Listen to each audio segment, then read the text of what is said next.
नमस्कार, मी परसू भोईर. मी केवा कॅपमध्ये जनरल मॅनेजर या रँकवरती आहे. आणि 1 महिन्यापूर्वी जे एक माझ्याकडे पेशंट, मी तारयामध्ये आता सध्या आहे. 1 महिन्यापूर्वी माझ्यापाशी जे पेशंट इथं आले होतं त्यांना खूप कमरेचा त्रास होता आणि पायातून खाली पूर्ण वेदना यायची होतं. म्हणजे त्याला सायटिकाचा असं आपण प्रॉब्लेम होतो. तो प्रॉब्लेम आपण 1 महिन्यामध्ये त्यांचा कवर केलेला आहे.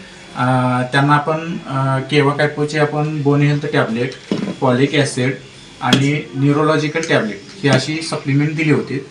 1 महिन्यामध्ये त्यांना जे रिझल्ट मिळालेले आहे ते आपण त्यांच्या तोंडून ऐकतो. का बोला तुम्ही?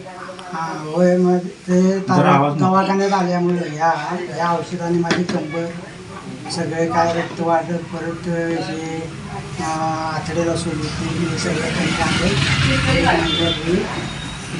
ते सगळे काळा बिळा घातलेल्या सगळ्या पार कमी आल्या आणि आता जरा किरकोळ होते. ते औषधे पूर्ण झाली की ते कमी म्हणजे साधारणतः किती टक्के तुम्हाला फरक पडतो? 75% फरक वाटतो. मग तुम्ही इतरांच्यासाठी काय सांगू शकता? इतरीसाठी माझं दुखणं कमी आले, या दवाखान्यात जावं म्हणून सांगणार.